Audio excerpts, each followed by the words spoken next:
dastımızda yurtimizda sodir bo'lgan muhim ijtimoiy, siyosiy, iqtisodiy voqealar to'g'risida so'z yuritamiz.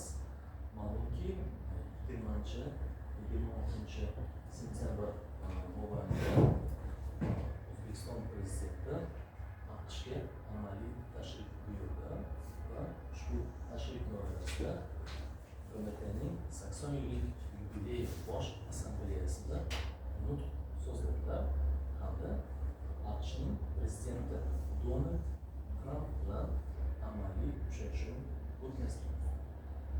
Nafaqat AQShning prezidenti bilan muzokaralar olib borildi, balki AQShning juda mashhur moliya tuzilmalari, bank rahbarlari, turli xil qazilma, korxonalar rahbarlari bilan uchrashuvlar o'tkazildi hamda ushbu uchrashuvlar natijasida muhim kelishuvlar imzolandi. Jumladan, Boeing kompaniyasining 22 ta samolyotini biz xarid qiladigan bo'ldik. Umumiy jihatda 102 milliard dollarlik kelishuvga erishildi. Ya'ni 2030 yilgacha 102 milliard dollar investitsiya AQSh iqtisodiyotiga kiritildi. Bu mablag' AQSh prezidenti tomonidan juda yuqori baholarda uchrashuv doirasida. Nyu-York shahrida bo'lib o'tdi. Davlatning bosh assambleyasi.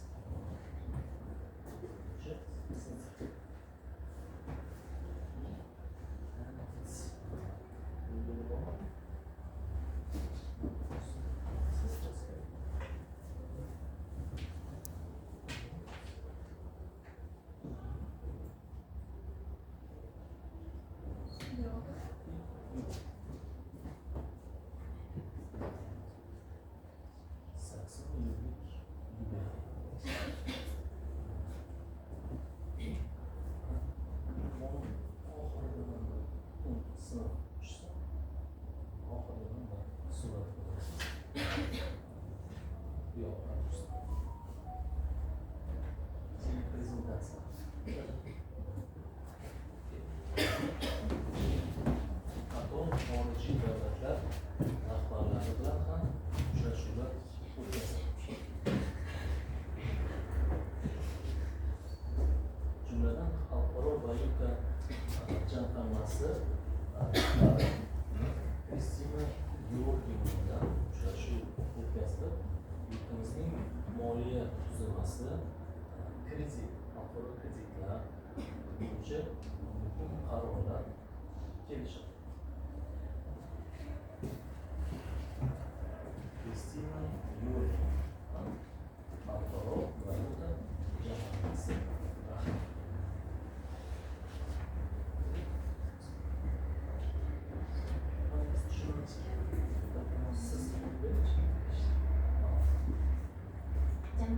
Jamg'arma bilan makroiqtisodiy siyosat, byudjet va soliq ma'muriyatchiligini takomillashtirish sohalarida samarali hamkorlik qilayotgan mamnuniyat bilan qayd etildi.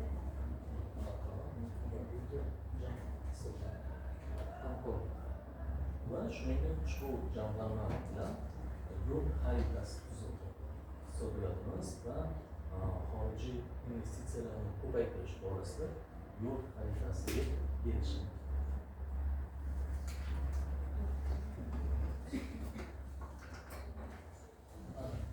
Juda muhim voqea bu AQSh prezidenti bilan uchrashuv bo'lib o'tdi.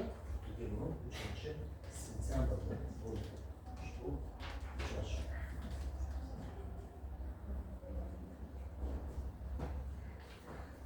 Demak, AQSh prezidenti ushbu uchrashuvda Boeing kompaniyasi bilan erishilgan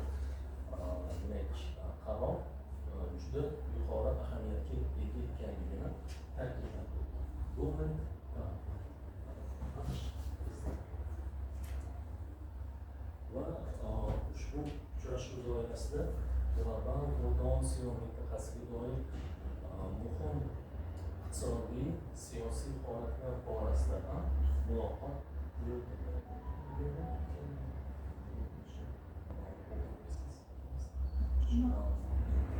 mintaqaviy va global ahamiyatga molik dolzarb masalalar yuzasida fikr almashildi.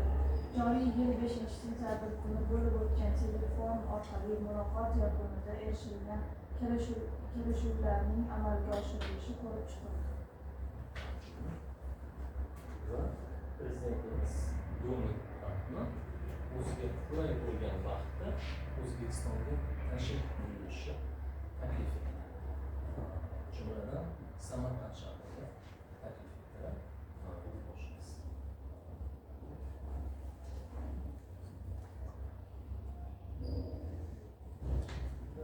Siz biliyorsunuz, modernizatsiya. O'z navbatida AQSh yetakchisi yangi O'zbekistonda iqtisodiyotni modernizatsiya qilish, aholi farovonligini oshirish va xalqaro nufuzni yuksaltirishga qaratilgan ortga qaytmas islohotlarni yana bir bor qo'llab-quvvatladi. BMT doirasida El yurt umidi fondi bilan hamkorlik imzolanadi. Endi bo'lajak o'qituvchilar, pedagoglar BMT Nyu-York shahridagi BMT bosh qarorgohida malaka oshirish bilan stajirovka o'tash imkoniyatiga ega bo'lishdi. Bo'lajak o'qituvchilar, ingliz tili o'qituvchilari, turli xil fan o'qituvchilari Nyu-York shahrida El yurt umidi jamg'armasi orqali malaka oshirish yoki stajirovka o'tash imkoniyatidan foydalanishi mumkin bo'ladi. Juda muhim qaror.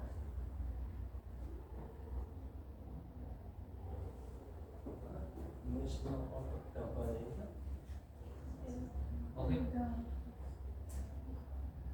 AQSh prezidenti kuni kecha O'zbekiston yetakchisining AQShning 50 dan ortiq yirik kompaniya va banklar rahbarlari bilan o'tkazgan uchrashuv va muzokaralarning samarali natijalarini yuksak baholadi.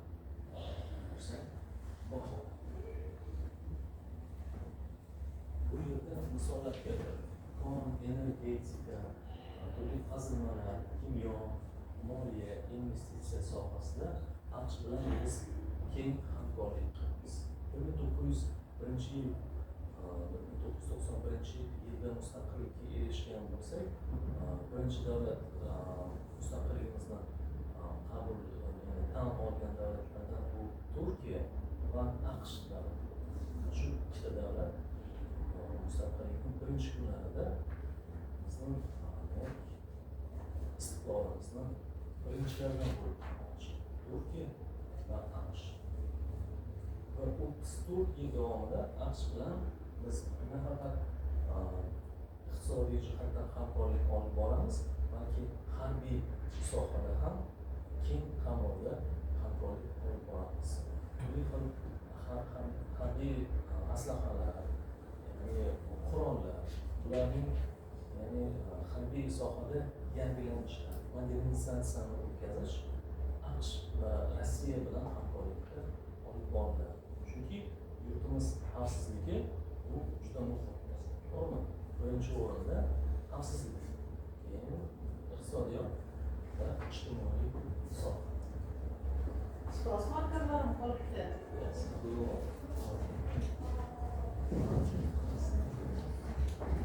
Muzokara. Ma'rifat. Shunaqa ekan.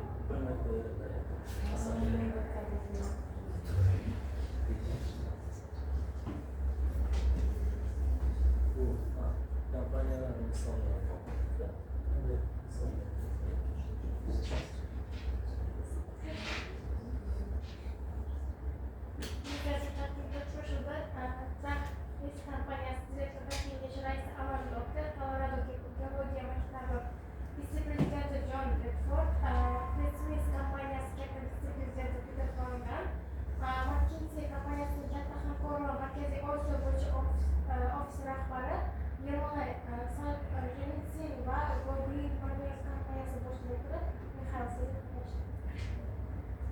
Ushbu rahbarlarni uchrashuv o'tkaziladi. Va butun dunyoda katta hurmatga sharafga va obro'ga ega bo'lgan kompaniya bu BlackRock kompaniyasi moliyaviy tuzilma. Bu kompaniya Ukraina, Avstraliya, turli xil davlatlarni iqtisodiyotini ko'tarishda bevosita ishtirok etishgan. BlackRock investitsiya kompaniyasi. O'zbekiston Prezidenti BlackRock kompaniyasi bilan hamkorlikni kengaytirish uchun ustuvor yo'nalishlarni belgilab berdi. O'zbekiston Respublikasi Prezidenti Shavkat Mirziyoyev Nyu-York shahrida amaliy hamkorlik ishbilarmonlik dasturi doirasida BlackRock investitsiya kompaniyasi direktorlar kengashi a'zosi va katta boshqaruv direktori Edabayo Ogunsmesni qabul qildi. Ushbu kompaniyaning ofisi Toshkentda ochiladi. Demak, yangi investitsiyalar O'zbekistonga keladi. 11 trillion AQSh dollari investitsiyasi. 1 trillion dollar tasavvur qilish kerak. 11 trillion yana tasavvur qilish. Jahon banki keyingi muhim ma'lumot kelasi yil, ya'ni 2026 martda O'zbekiston xalqaro savdo tashkilotiga a'zo bo'lishi kutilmoqda. Juda muhim voqea bo'ladi. Sababi O'rta Osiyoda faqat biz va Turkmaniston davlati haligacha xalqaro savdo tashkilotiga a'zo bo'lishmagan. Ya'ni 20 yil davomida muzokaralar olib borilgan ushbu tashkilot bilan va nihoyat muvaffaqiyatli yakunlandi. Va so'nggi qaror 2026 yil martda ushbu juda nufuzli tashkilotga a'zo bo'lamiz. Xalqaro savdo tashkiloti. Bu tashkilotga a'zo bo'lish qanday ijobiy taraflarni olib keladi? Ya'ni chegaralardan tovarlarni demak qatnovi, rastan moshina degan narsalar bor. Ya'ni avtomobil savdosi. Ularda ancha yengilliklar kuzatiladi. Narxlarning pasayishiga olib kelishi mumkin. Ayniqsa avtomobillar borasida. Faqat avtomobil emas, boshqa tovarlar bo'yicha yengilliklar kuzatilar ekan. Shu muhim voqea.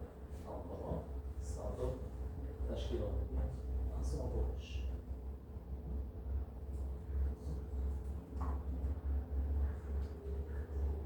Bu summit, forum Namanganda bo'ldi. Kambag'allikda farovonlik san'atda Mamlakatimiz bankning Yevropa va Markaziy Osiyodagi eng yirik hamkorlaridan biri hisoblanadi. Qo'shma loyihalar tarkibi 14 milliard dollardan oshdi.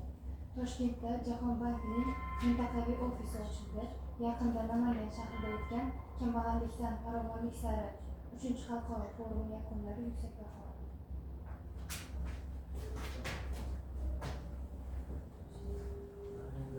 Prezidentimiz ana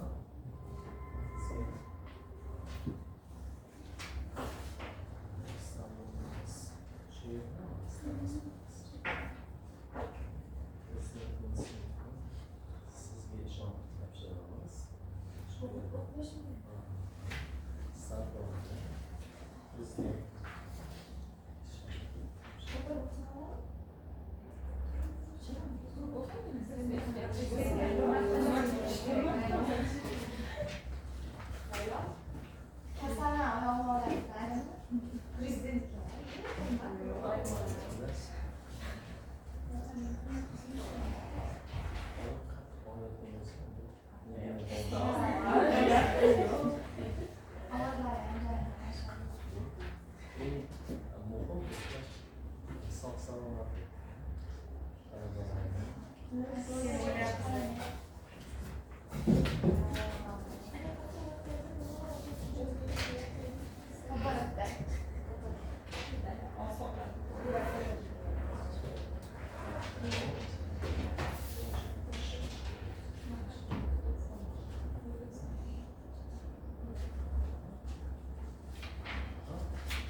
muloqot va yaqinchilikka chaqirdi. O'zbekiston Respublikasi Prezidenti Shavkat Mirziyoyev 23 sentyabr kuni Nyu-York shahridagi Birlashgan Millatlar Tashkiloti bosh qarorgohida o'z ishini boshlagan. BMT Bosh Assambleyasining 80-yubiley sessiyasi asosiy munozaralardan nutq so'zladi. Sessiya raisi Anna-Lena Baerbock boshchiligida o'tkazilgan munozaralarning birinchi kunida BMT bosh kotibi Antonio Guterres, a'zo davlatlar yetakchilari, Amerika Qo'shma Shtatlari prezidenti Donald Trump, Braziliya Federativ Respublikasi prezidenti Luis Inacio da Silva, Turkiya Respublika prezidenti Recep Tayyip Erdo'g'an, Janubiy Afrika Respublikasi prezidenti Cyril Ramaphosa, Koreya Respublikasi prezidenti Chi Myon, Rossiya Respublikasi prezidenti Emmanuel Macron hamda boshqa mamlakatlar rahbarlari qatnashmoqda. Prezident Shavkat Mirziyoyev so'zining avvalgi ishtirokchilari BMT Bosh Assambleyasining yubiley anjumani 80-sessiyasi bilan samimiy qutladi. Mazkur yig'ilish shiddat bilan o'zgarayotgan murakkab global vaziyatda o'tayotganini, bu esa yig'ilish shiddat bilan o'zgarayotgan murakkab global vaziyatda o'tayotganini, bu esa tashkilot faoliyati va uning kelajagiga yangicha yondashuvlar bilan qarshi olayotganini qayd etdi. Hozirgi kunda dunyoda xalqaro institutlarning o'rni va roli zaiflashmoqda. Qarama-qarshilik, nizo va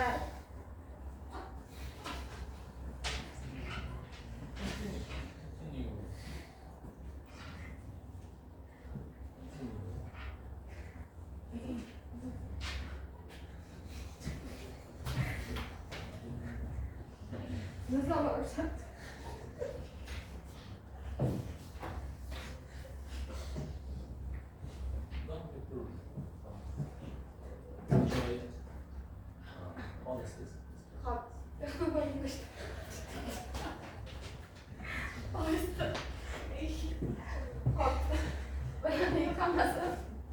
Mutlaqo yangi xavotirlikka opsiya yo'q. Voqelikka vujudga keltirmoqda dedi O'zbekiston rahbari. Prezidentimiz bosh kotibi Antonio prezidentimiz bosh kotib Antonio Guterresning eng og'ir va o'tkir global masalalarni murosa bilan hal etish uchun BMTning asosiy platforma sifatida saqlab qolishga qaratilgan harakatlarni yuksak baholadi. BMT 80 tashabbuslarini to'liq qo'llab-quvvatladi. Mamlakatimiz kelajak uchun faktga qat'iy sodiqligini tasdiqladi.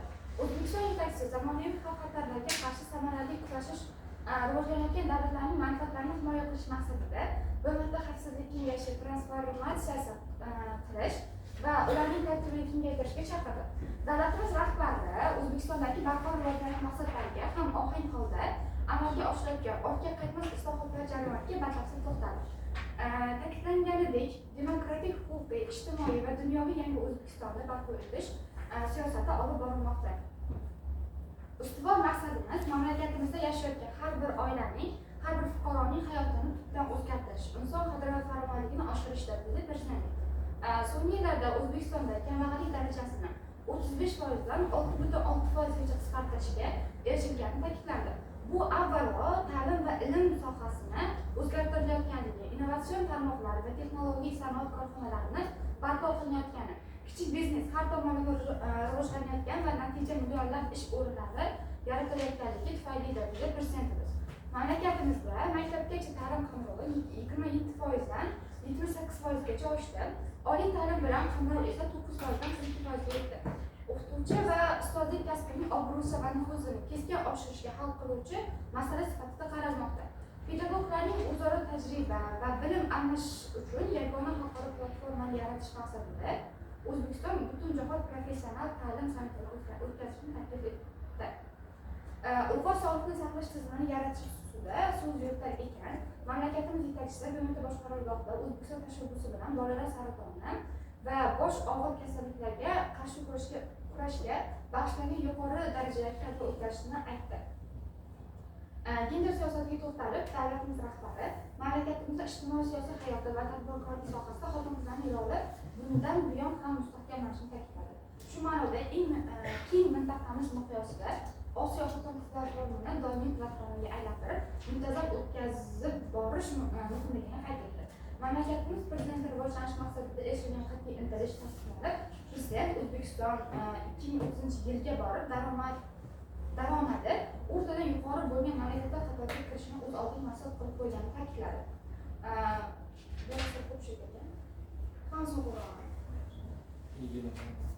Yine bana yeşilim bana çıkarmışlar.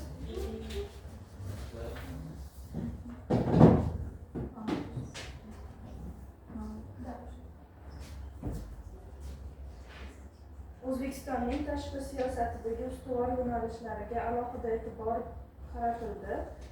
Prezidentimiz shunday dedi: bundan 8 yil muqaddam biz ushbu yuksak minbaridan turib Markaziy Osiyoni tinchlik, yaxshi qo'shnichilik va sheriklik makoniga aylantirishga qat'iy qaror qilganimizni e'lon qilgan edik. Bugun chuqur mamnuniyat bilan ta'kidlash mumkin. Biz bu strategik maqsadga erishdik. Yopiq chegaralar, hal etilmagan bahs va nizolar davri tarixda qoldi.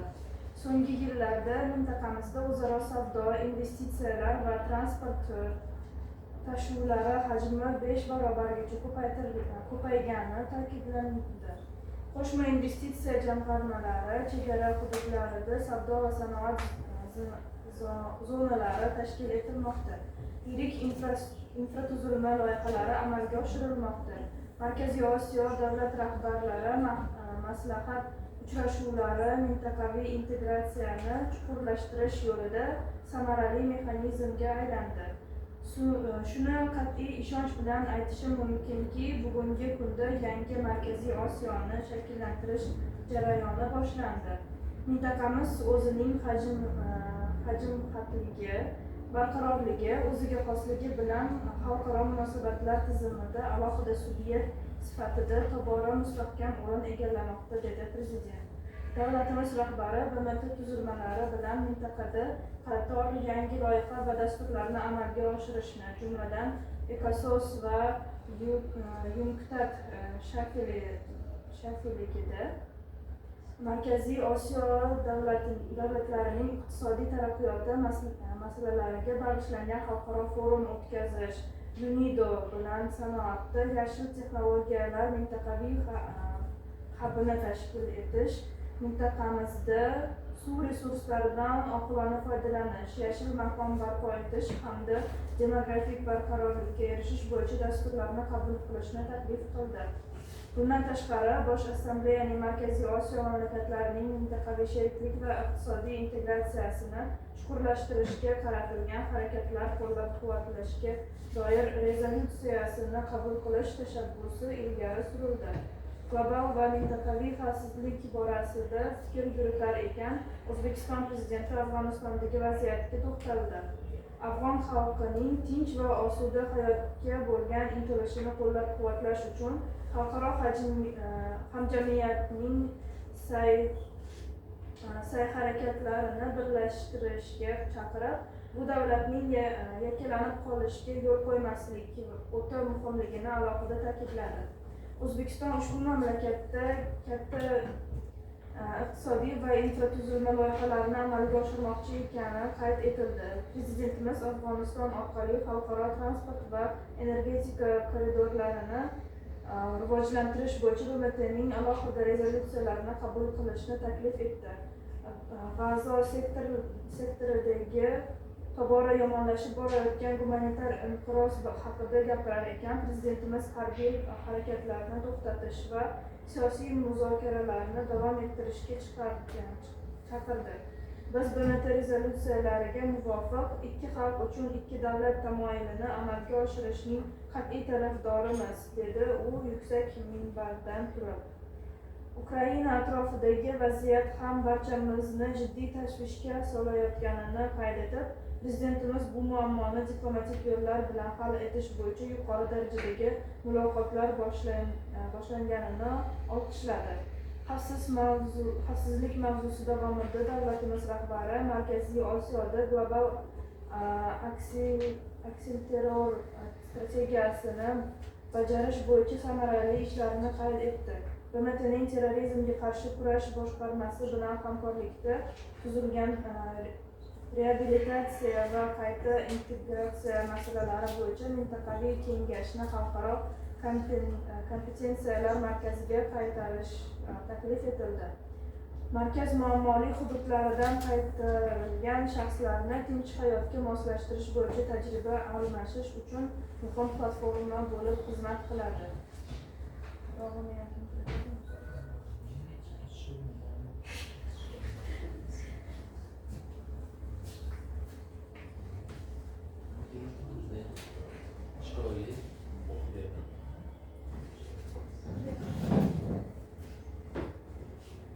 Prezidentimiz terrorizmga qarshi kurash boshqarmasi mintaqaviy ofisini O'zbekistonda ochish uchun zarur sharoit yaratishga tayyorligini bildirdi. Mamlakatimiz yetakchisi bugungi tahdidlarga to'la dunyoda global transport tizimining zaifligi, dengizga chiqish imkoniyati bo'lmagan rivojlanayotgan davlatlarning barqarorligiga salbiy ta'sir ko'rsatayotganini ko'rsatib o'tdi. Xalqaro tranzit koridorlarining xavfsizligini ta'minlash va samarali logistika zanjirlarini yaratish maqsadida barqaror rivojlanish maqsadlari uchun o'zaro transport bog'liqligini mustahkamlash global mexanizmini joriy etishga chaqirdi. O'zbekiston Prezidenti tobora o'tkir tus olayotgan iqlim o'zgarishi muammolariga ham alohida to'xtaldi.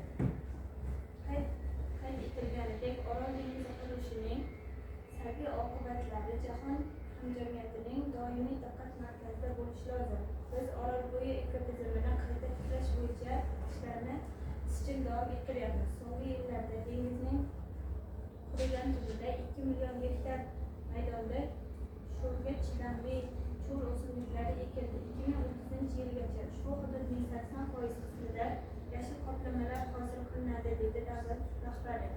Suv resurslarining taqchilligi muammosiga dalil etgan Prezidentimiz O'zbekistonda suv tejash bo'yicha Butunjahon forumini o'tkazish rejalashtirilganini ta'kidladi.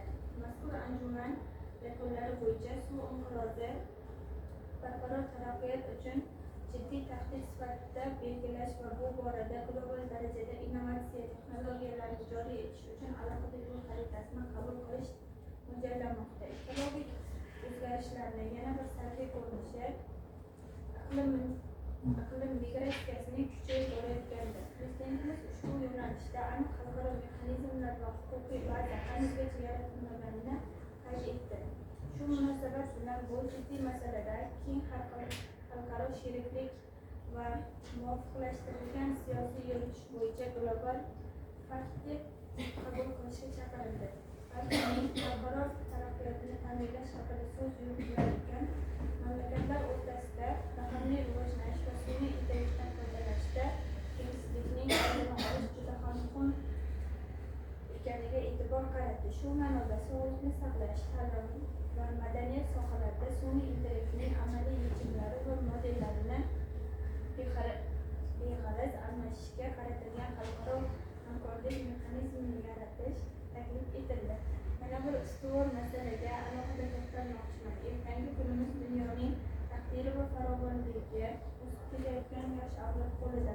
Yoshlarimizning qalbi va ongida tinchlik, humanizm va do'stlik, o'zaro ishonch va hurmat kabi oliyjanob g'oyalarni singdirish dolzarb vazifamizdir, dedi Prezidentimiz.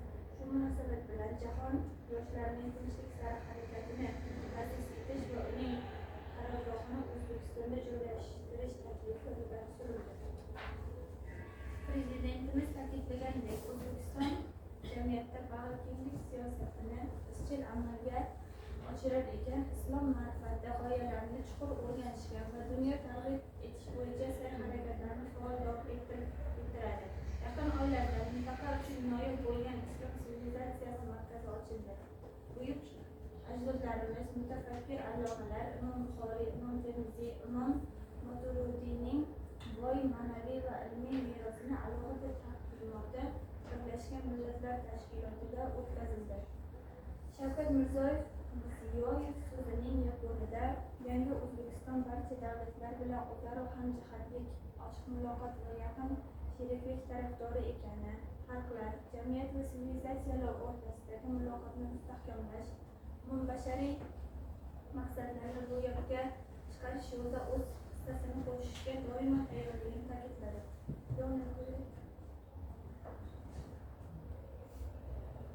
Video ko'rib chiqishni uchrashuv qismi.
Thank you very much. It's a great honor to be with the President of Uzbekistan. I just want to thank you very much for being with us.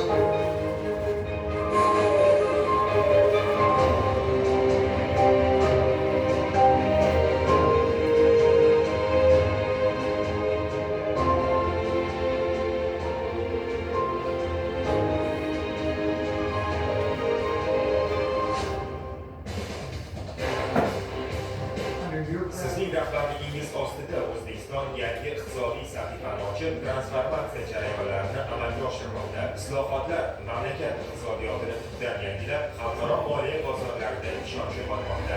Uzbekistan's dynamic economy O'zbekistonning dinamika rivojlanayotgan iqtisodiyoti, strategik geosiyosiy o'rni va mavjud moliya bozorlari bizga beqiyos imkoniyatlar taqdim etmoqda.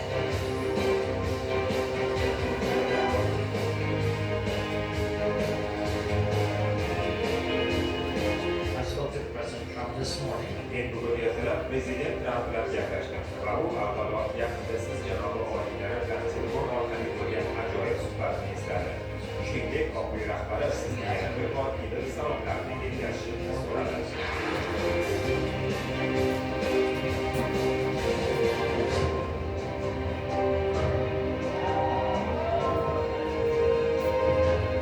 Yangi O'zbekiston barcha davlatlar bilan o'zaro hamjihatlik, ochiq muloqot va yaqin sheriklik tarafdoridir. They've been very well successful. O'zbekiston prezidenti bilan uchrashish men uchun katta sharaf. U juda katta hurmatga sazovor inson. Eng muhimi, bugun O'zbekiston juda yaxshi natijalarga erishmoqda va mamlakat juda yaxshi yetakchiga ega. The Assembly will hear an address by His Excellency Shavkat Mirziyoyev, President of the Republic of Uzbekistan. Ustuvor maqsadimiz mamlakatimizda yashayotgan har bir oilaning, har bir fuqaroning hayotini tubdan o'zgartirish, inson qadrini va farovonligini oshirishdir. Biz xalqlar, madaniyatlar va sivilizatsiyalar o'rtasidagi muloqotni mustahkamlash, bashariy maqsadlarni ro'yobga chiqarish yo'lida o'z hissamizni qo'shishga doim tayyormiz.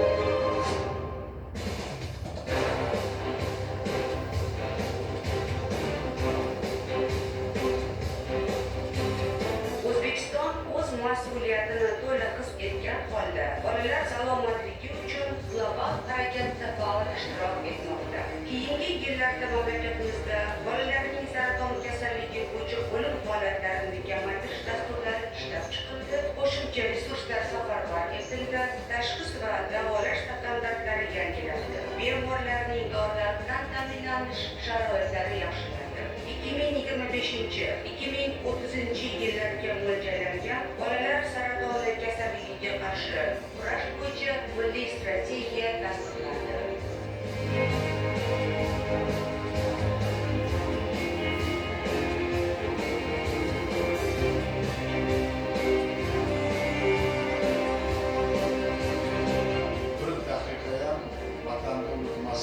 iqtisodiyoti barqaror, rivojlanishi barqaror bo'lgan davlatni tuzishimizga sizlar ko'makchi bo'lishlarini maslahat beraman.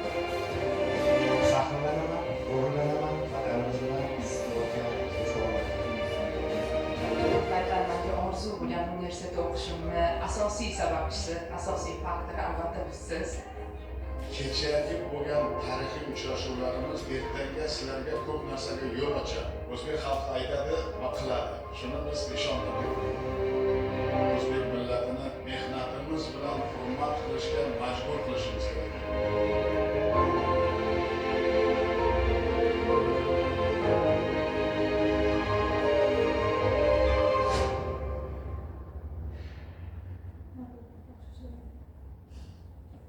Video oxirida el-yurtimizda talabalar tanishib o'tgan talabalar bilan O'zbekistonda uchrashuv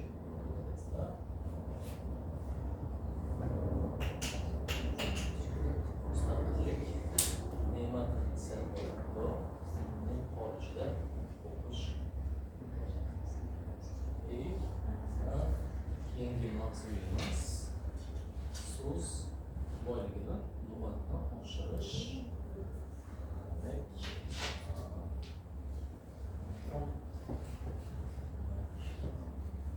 yo'llanmalar ingliz tilida tips deb ataladi. How to increase vocabulary, shu lug'atni oshirish boyligi bir qator maslahatlarini o'z olamiz. Demak, birinchi ekspertlar tomonidan rekomendatsiya berilayotgan birinchi uslub bu sinonimlar, ya'ni so'zning sinonimlari orqali lug'at boyligini oshirish. Ingliz tilida how to increase vocabulary deymiz.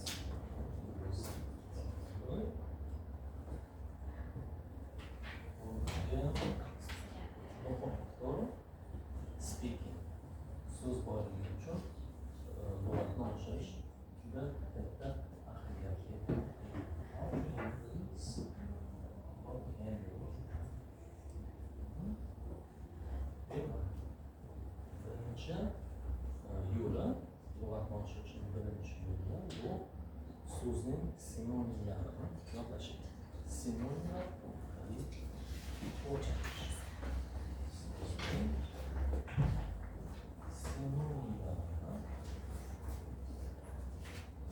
o'rganish.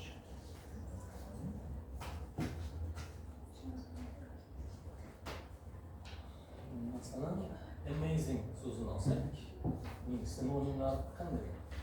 Amazing, wonderful, stunning, yes, interesting, terrific, yes, beautiful sinonimlar, beautiful sinonimlar, and pretty, yes, stunning, terrific sinonimlari bor. Ya'ni juda qiziqarli uslub ekan. Lug'atni oshirish uslubi. Ikkinchi uslub bu demak fe'l, ot va ramz so'z turkumlarini alohida o'rganish. Ya'ni barcha ot so'z turkumlari, barcha fe'l so'z turkumlari.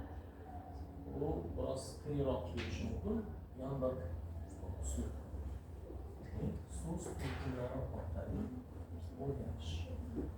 İkinci usul.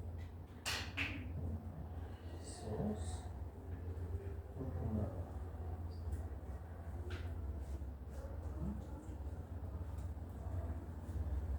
Va boshqa usul bor. Bir so'zni bir nechta turini o'rganish. Masalan, chiroyli, beautiful.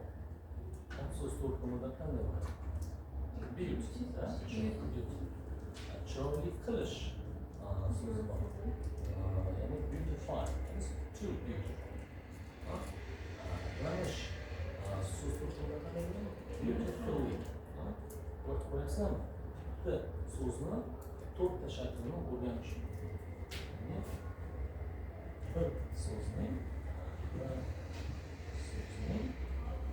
to'rtta so'z turkumidan o'rganish. Ya'ni ot,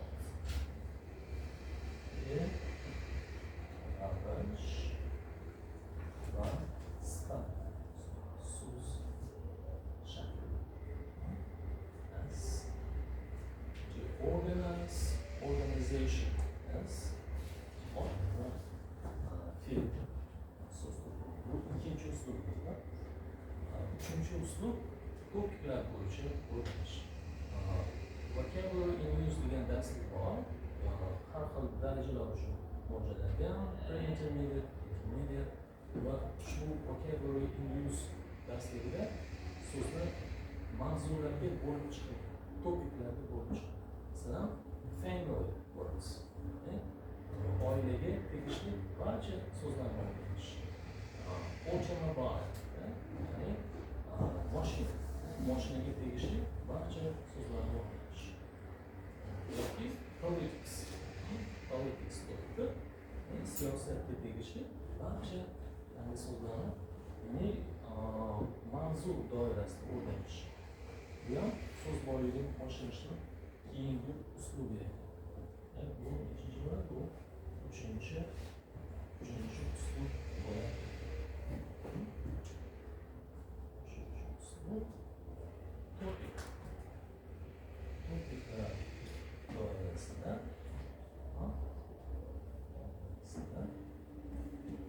o'rganish.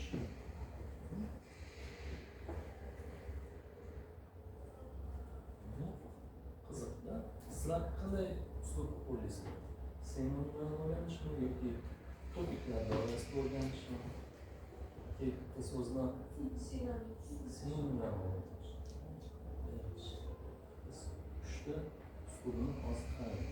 Yana bir qiziqarli uslub qo'shimchalar orqali o'rganish. Ya'ni shin qo'shimchasi bor. Barcha shin bilan tuguvchi so'zlarni o'rganish. Keyingi yo'l edi. Muvaffaq oshirish yo'li. Qo'shimchalar orqali o'rganish.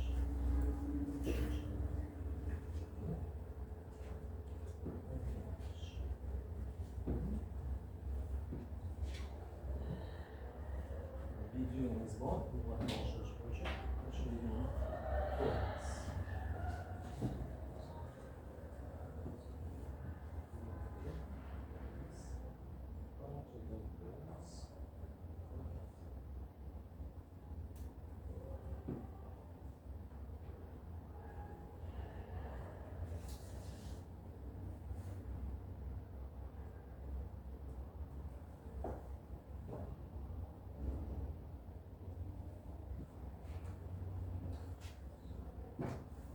Hi again. Welcome back to Ingrid.com. I'm Adam.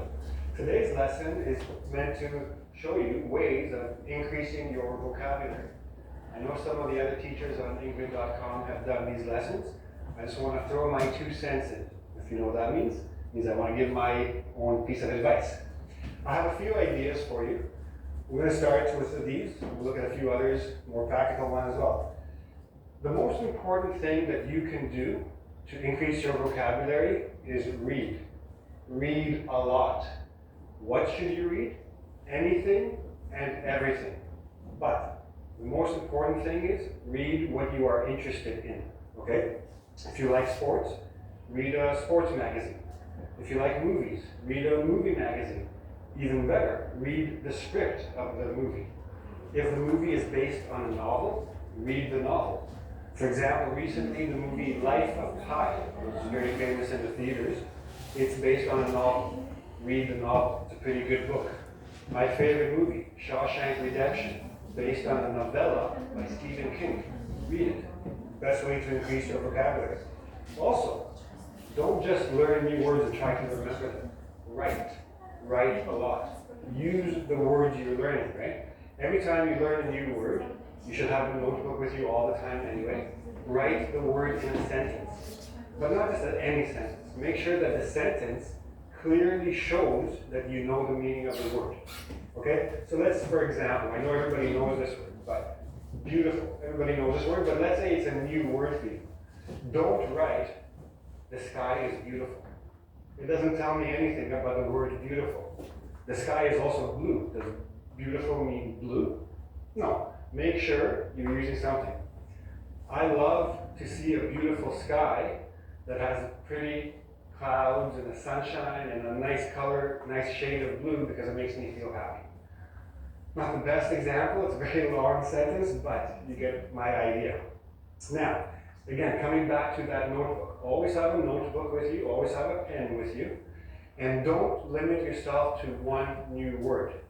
When you learn a new word, make sure you learn different forms of the same word, okay? So for example, the word beautiful.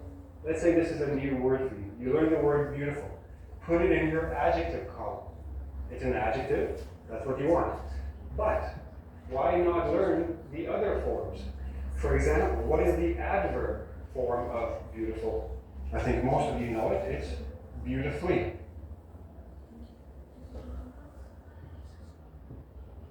So you have now two new words. What is the noun form of beautiful? It's beauty. You now have three new words in your vocabulary.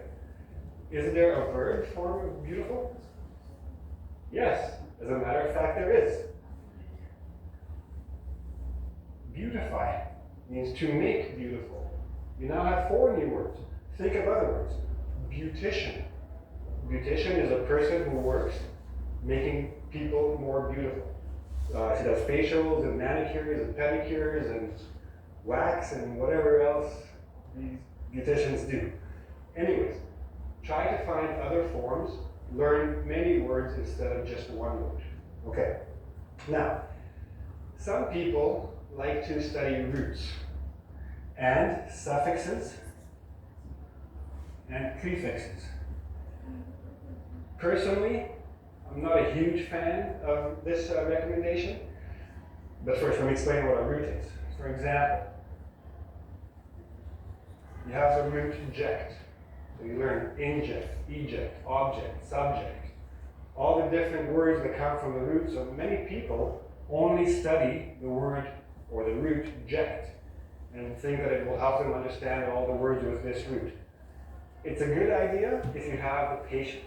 I think most people who are studying English don't like to study roots because it's like studying another language. If it works for you, do it. If it doesn't, don't. Okay. And now another thing you can do, listen. Listen to any spoken English that you can. I think some of you may have heard of TED.com. It's a good website. People give talks and lectures about different topics. Listen. Listen carefully. Anytime you hear a word that you don't recognize, write it down. If you don't know the spelling, no problem. Write it phonetically. Write the word just like it sounds. Then, if you have access to a transcript, means all the words that were spoken written down, check the transcript and find your word. If you can't, if you don't have a transcript, go to a dictionary. Now, some of you have asked me to recommend a dictionary. Very simple. And they're online. You can get the paper one or the online one. Merriam-Webster's, m-w.com, American English, OxfordDictionary.com, British English. Okay? Now, I know I've seen a lot of students use their electronic dictionaries. They go from English to Korean, English to Japanese, English to Spanish. Don't do that anymore. Okay? English to English. This way, you're learning more words as you're learning one word. I don't know this word. I look at the definition. In the definition, I might be learning other words. Okay? You will maximize how many words you learn by using an English to English dictionary. Now, again, about those electronic dictionaries. Sometimes, like especially when people are trying to write, they will write a sentence in their native language and then press translate on this dictionary and get a sentence in English. Now I've seen sentences that I knew came from the electronic dictionary because they made no sense. Okay, they were terrible, terrible sentences. Don't do that. Okay, the people who made these dictionaries might not know English very well. Keep that in mind. Okay, so these are some ideas. Now I'm going to tell you what I think are the best ideas to increase your vocabulary. Okay, so now we're going to look at a couple of other ways you can increase your vocabulary. These are very effective, but they take a lot of patience, a lot of perseverance. You have to try hard, you have to keep doing it because vocabulary, not so easy, right? Okay, so first we're going to start with cards. You get yourself a stack of cards, maybe this big. Not too big because you want to carry them in your pocket, take them with you everywhere you go, okay? On one side of the cards, you're going to write words. 4, maybe 5 words that are new words for you. You're going to write sentences on the back. On the other side of the card, you're going to use these words in sentences. So you have a clear meaning. Or you can write the meaning of the word, dictionary meaning. Both okay. Now, you're going to split your cards into 3 piles. Okay? You're going to have a pile of cards of words that you know. Words you're very comfortable with. Eventually you will have a pile like this. Words that you're very comfortable with. You know them very well. You don't need to look at these cards very often. Okay?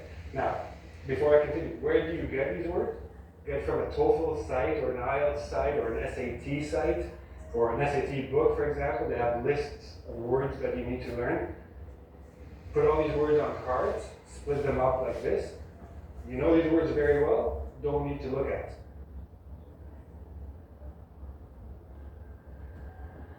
These words you're almost sure, or at least you recognize these words. You've seen them before, you've heard them before. You can guess what they mean, maybe in context. So you're not sure, put them in this pile. This pile you will look at all the time. And then in the last pile, you put words that you really don't know. Okay? This is the pile you will look at the most. You will study these words. As they become more familiar, you move them to this pile. This pile you study also very regularly. You take this pile is the one you put in your pocket and take with you when you go outside. On the bus, look at your words. Long line at the bank, pull out your cards, look at the words, okay? When this word becomes very comfortable for you, when you know what this word means, move it over to this pile, leave it at home, okay? Don't know, almost sure, no. Study, move, put aside, once in a while, look at them, just make sure you remember. Because if you never look at these again, you will forget them, okay? So it's all the time, continual. You have to practice. Vocabulary is a lot of memorization. That's the way it is. Now, here's another thing you can do, okay? This is the last one I'll show you today. What you do is you make yourself groups of words, okay? You can do it in many ways. You can make yourself a little, like a little brainstorm. For example, if we're looking at root, you write the root in here, eject, and then you write reject, inject, eject, subject, etc. Or in the list, however way works for you. So, 3 ways that I will recommend to group words. Again, if you like the roots, group them like that. Eject, reject, object, subject, inject. Now, the reason you're going to make groups is because maybe you don't remember object, remember noun or verb, but you remember ject. You remember this group.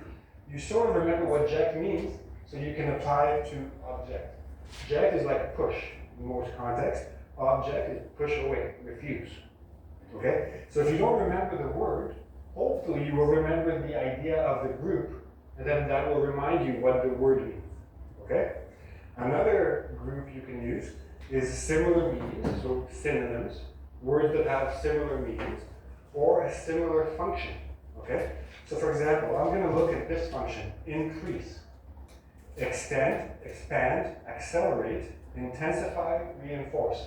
All of these have some sort, in their meaning, have some sort of connection to increase.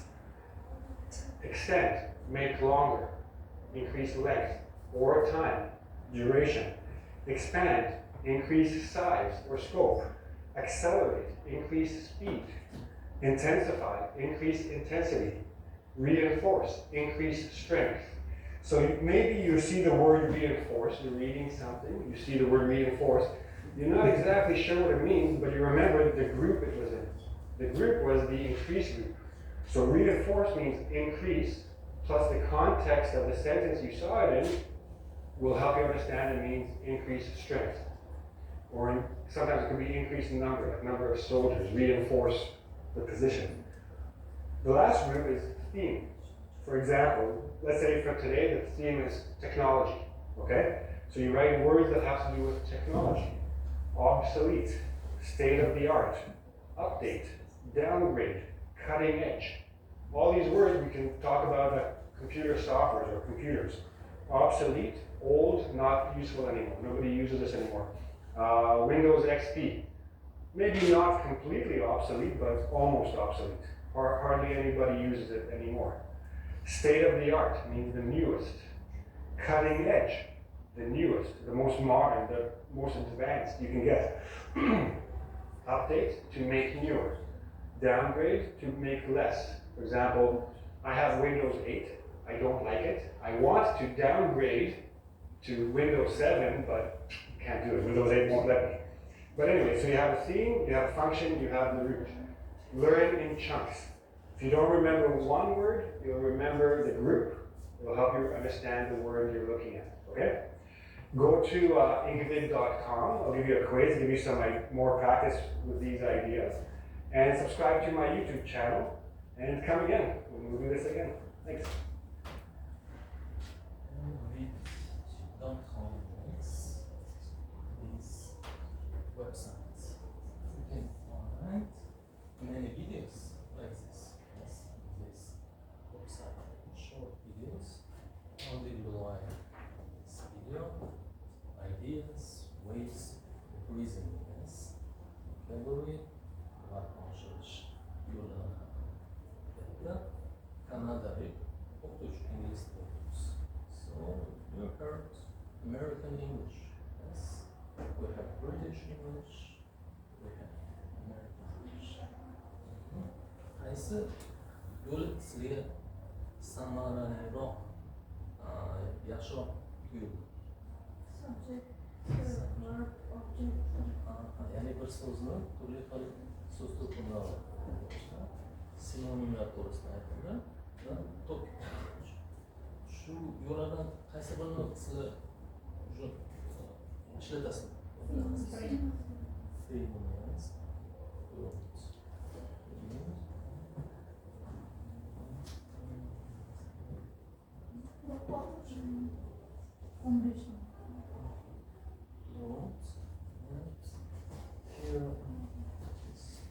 Infographics.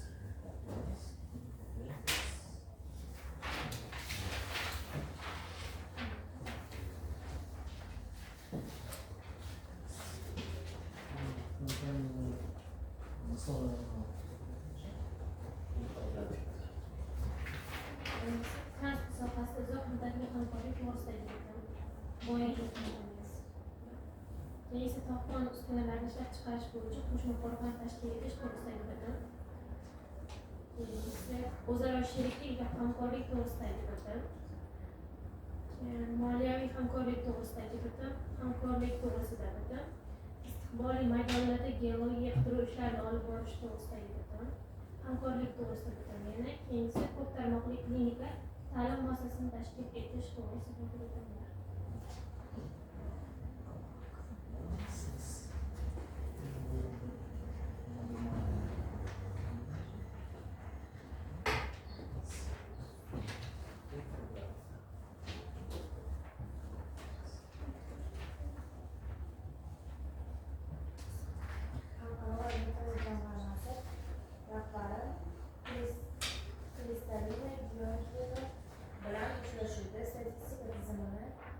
transformatsiya qilish, pul kredit, fiskal siyosatni rivojlantirish bo'yicha ko'rishuvga oshirildi. AQShning yetakchi Go Green Partners, Kinsey, Smith kompaniyalari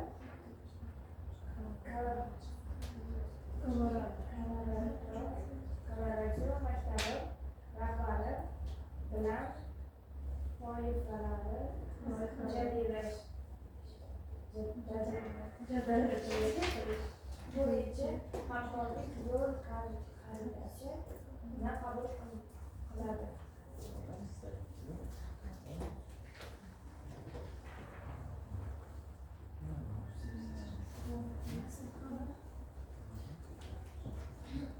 Orol dengizi masalasiga to'xtalib, O'zbekistonda suvni tejash bo'yicha Butunjahon forumini tashkil qilish hamda bolalar saratoni va boshqa og'ir kasalliklarga qarshi kurashga bag'ishlangan yuqori darajadagi tadbir o'tkazish rejalashtirilgani aytilgan. Mamlakatimizda oliy ta'lim qamrovi 9%dan 42%ga oshgani ta'kidlandi. Pedagoglarning o'zaro tajriba va bilim almashishi uchun yagona xalqaro platformani yaratish maqsadida O'zbekistonda Butunjahon professional ta'lim sammitini o'tkazish taklif etildi. Ekoso'z va UNCTAD shafligida Markaziy Osiyo davlatlarining iqtisodiy taraqqiyoti masalalariga bag'ishlangan xalqaro forum o'tkazish, UNIDO bilan sanoatda yashil texnologiyalar mintaqaviy hubini tashkil etish taklif qilindi. Afg'on xalqining tinch va osuda hayotga bo'lgan intishini qo'llab-quvvatlash, Afg'oniston orqali xalqaro transport va energetika koridorlarini rivojlantirish bo'yicha BMTning alohida rezolюtsiyasini qabul qilish taklif etildi.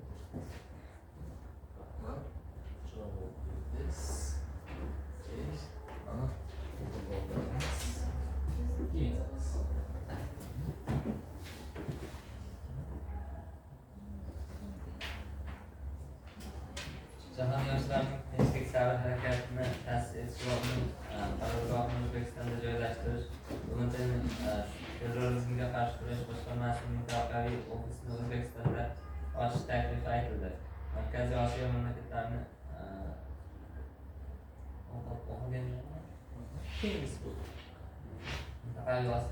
Markaziy Osiyo mamlakatlarining mintaqaviy sheriklik va iqtisodiy integratsiyasini chuqurlashtirishga qaratilgan harakatlarni qo'llab-quvvatlashga doir rezolyutsiya qabul qilish tashabbusi ilgari surildi.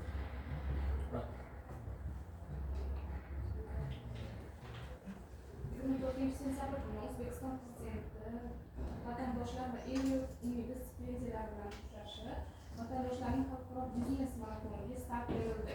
Ishtirokchilarning O'zbekiston AQSh o'rtasida savdo, investitsiya, ilm-fan, ta'lim, shuningdek tibbiyot va transport logistika sohalarida hamkorlikni kengaytirish bo'yicha taktikalar oshirildi.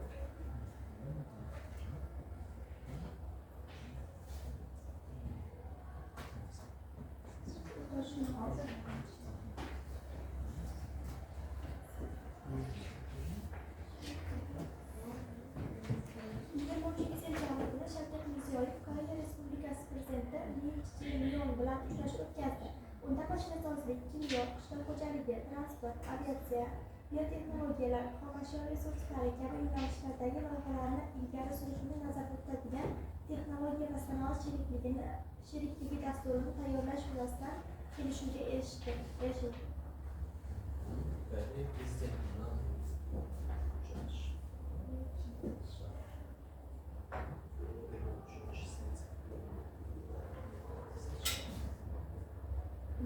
Sentabr kuni Shavkat Mirziyoyev va Donald Trampning muzokaralari bo'lib o'tdi.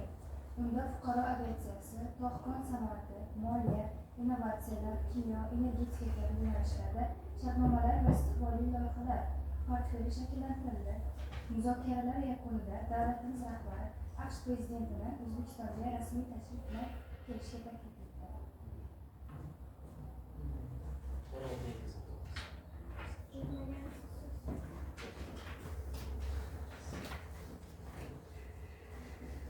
Orol dengizi masalasiga to'xtalib, O'zbekistonda suvni tejash bo'yicha Butunjahon forumini tashkil qilish hamda bolalar saratoni va boshqa og'ir kasalliklarga qarshi kurash bag'ishlangan yuqori darajadagi tadbir o'tkazish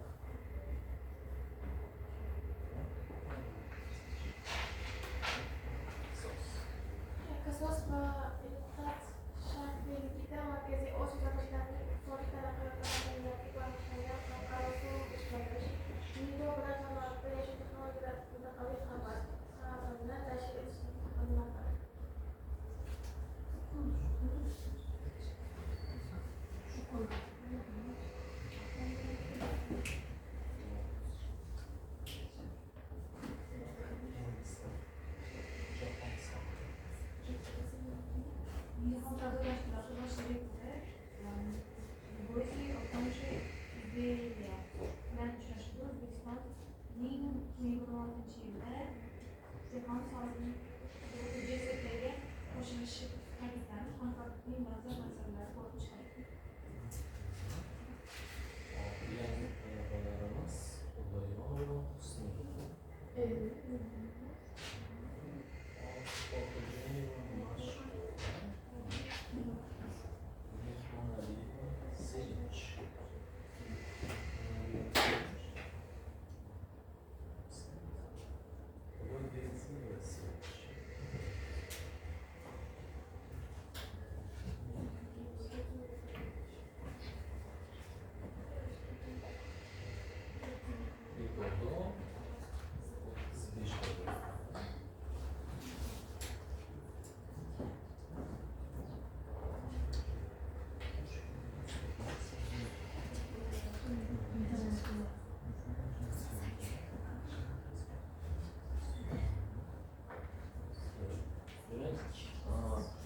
Yangi talabalarga ular Telegram gruppiga qo'shilishadi. Demak, yangi talabalarimiz tezis yozish bo'yicha avval tezis yozganmizlar, maqom yozganmizlar, konferensiyada chop etib berasizlar. Gruppada tezis yozish bo'yicha prezentatsiya saqlab qo'yganlar va talabalar gruppaga talabalar o'zlarining tezislarni saqlab qo'yishi kerak. O'sha misollarga qarab adabiyot, o'zbek adabiyoti bo'yicha sevimli shoir va yozuvchi to'g'risida maqolani yozib saqlab qo'ygan gruppani o'ziga xalqaro respublika konferensiyasida chop etamiz. Yangi kelgan talabalarimiz 4-5 kun ichida yozib saqlab qo'ying,